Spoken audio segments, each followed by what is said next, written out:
E, como comecei, aposta nas aplicações ricas para a internet. Eu não vou falar muito disto, vou chamar um colega meu, José Sousa, para vos mostrar ao vivo e a cores como é que isto funciona, mas posso falar já de edição avançada, suporte para anexos de anexos em feature, ou seja, nós podemos associar um zip a uma feature e esse fecheiro zip vai-nos aparecer para download automaticamente, sem necessidade de programação, na internet, e também a disponibilização de imagens de larga escala usando o novo formato de Mosaic Dataset. José, quando quiseres. Obrigado, Sandro. Venho-vos falar de aplicações ricas para a internet, portanto, Flex, neste caso. Trago-vos dois exemplos, ambos de edição, utilizando serviços WFS, Web Feature Service, e outro utilizando o novo motor do ArcGIS Server 10 de edição web. Como sabem, a ESRI tem sempre participado conjuntamente com a OGC na criação de definição de standards. Nem sempre sabemos dar valor ao potencial que estes standards têm. Eu quis utilizar aqui neste exemplo de edição que vos vou apresentar de seguida, como é que podemos utilizar um serviço WFS para fazer inserções de elementos geográficos diretamente numa base de dados. Neste exemplo que vos vou mostrar, o exemplo que eu estou a utilizar é um serviço WFS transacional, quer dizer que eu consigo fazer inserts diretamente na base de dados, que era a única forma de eu conseguir fazer. Começando com a aplicação em si, temos, portanto, um site normal. Podemos automaticamente carregar aqui uma aplicação, neste caso de Flash. Ele vai-me pedir fazer um pedido ao servidor. Tenho neste momento todos os dados geográficos que preciso, pontos acabaram por vir agora. Não estou a conseguir garantir neste exemplo a simbologia tal qual ele está no ArcMap, iremos ver isso de seguida. Selecionando a layer de espaços verdes, neste caso, podemos ver que conseguimos, passando o cursor do rato por cima de cada elemento, traduzir e ver que ele está selecionado aqui no browser. Se trocarmos para a layer de pontos, também conseguimos ver a mesma coisa. Podemos ver que neste exemplo temos aqui um eixo de via que está desalinhado em relação ao que devia estar. Podemos, neste caso, selecionar os eixos de via, podemos selecionar o eixo de via, dizemos que queremos editar o mesmo, pegamos num vértice e vemos que estamos a editar isto na internet, tal e qual como se fosse em ambiente desktop. Então, enfim, alinhado o segmento de eixo de via, faço um pedido de guardar os dados e neste momento estou a escrever utilizando o serviço WFS-T diretamente na base de dados. Todos os utilizadores, se tivessem um ArcMap, mobile, o que fosse, conseguiam ver automaticamente estes dados nas suas aplicações. Podemos esconder o controle de edição se quisermos ver com o mapa com maior extensão. Agora vou mostrar um exemplo de selecionar e de desenhar aqui um polígono junto a este polígono que estava aqui no ecrã. Desenho um polígono tal e qual como desenharia em ArcMap.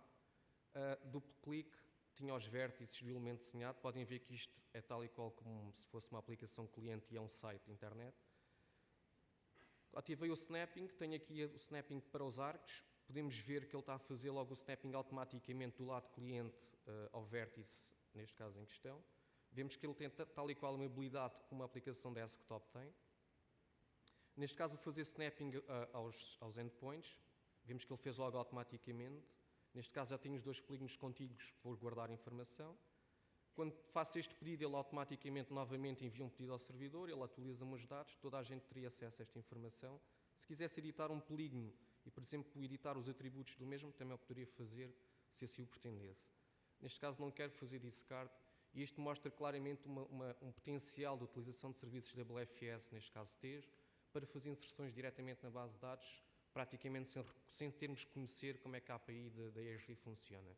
A destacar que esta tecnologia já está aqui atualmente em mercado, não precisamos disparar pelo ArcGIS Server 10, talvez só venha daqui a alguns meses numa versão estável. Podemos utilizar isto e fazer já os nossos projetos com esta tecnologia. O outro exemplo que vos queria mostrar tem a ver com a edição standard que já estão habituados. Neste caso vou usar o motor do ArcGIS Server 10, portanto isto é um pré-anúncio do que é que poderão fazer no futuro. Aqui, portanto, nada de novo, tem um ArcMap tal e qual como estão habituados a vê-lo. Podem ver que tem a versão 9.4, depois será passada para a versão 10.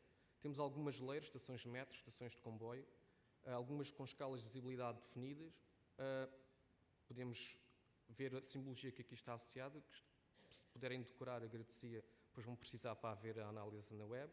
Se precisamos um pouco de pen para os dados, vemos que ele está a carregar dinamicamente isto do servidor.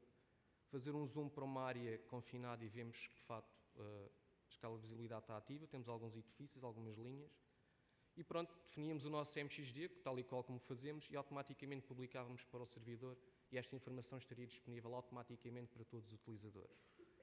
Enfim, bastaria ter uma aplicação de um site, neste caso em Flash novamente, que consumisse este serviço. Podemos ver que agora o Flex tem esta navegação que parece que o mapa está a flutuar no ecrã, bastante atrativa, mais fácil de usabilidade. Vemos aqui as layers estavam definidas no ArcMap, automaticamente carregadas. Algumas funcionalidades básicas, os símbolos não são talvez os adequados, mas servem para o propósito. Fazer aqui um pouco de zoom e vamos começar o nosso processo de edição.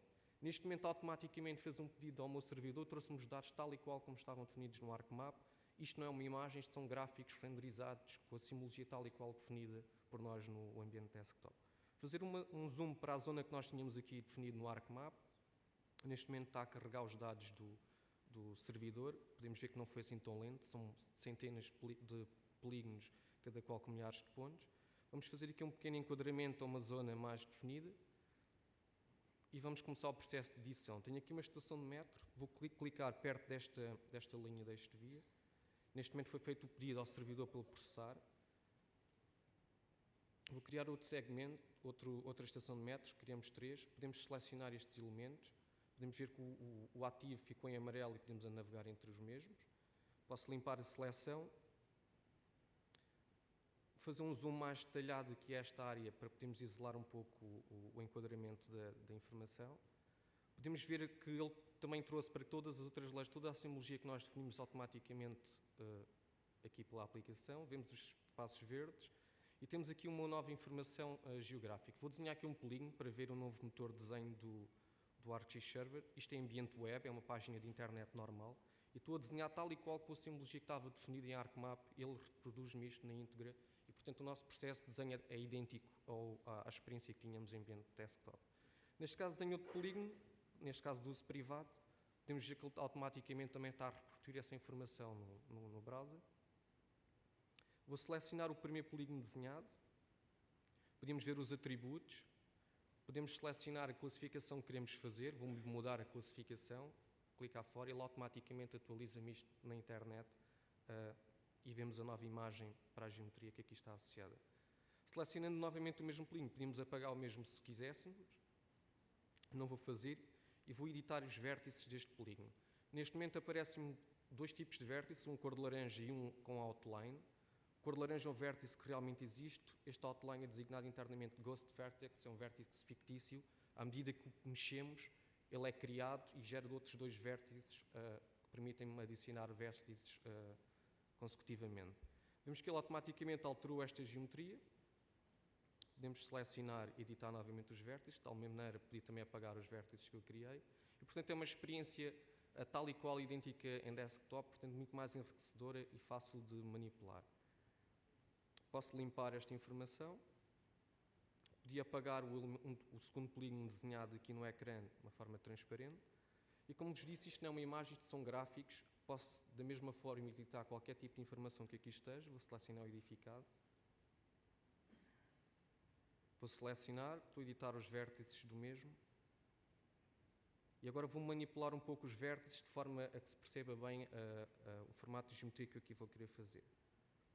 Vou alterar um bocado os vértices. Vemos que a geometria alterou. Vou limpar para se poder ver que a imagem atualizou automaticamente. Vou selecionar novamente o mesmo. Remover novamente os polígonos, tentar voltar ao estado inicial. E praticamente está idêntico. Isto seria uma utilização interessante de se fazer em web. Destacar que o processo de edição destes elementos é utilizado o novo serviço da AMF, portanto, cada pedido que faz passa tudo para binário, é extremamente mais eficiente e mais rápido. Portanto, esta tecnologia está aí para vir. Isto é um pequeno excerto que poderão ver na sessão técnica de amanhã. Lançava o desafio tal qual como o Sandro fez de aparecerem. Depois poderei dar algumas explicações mais técnicas para quem estiver interessado. Muito obrigado.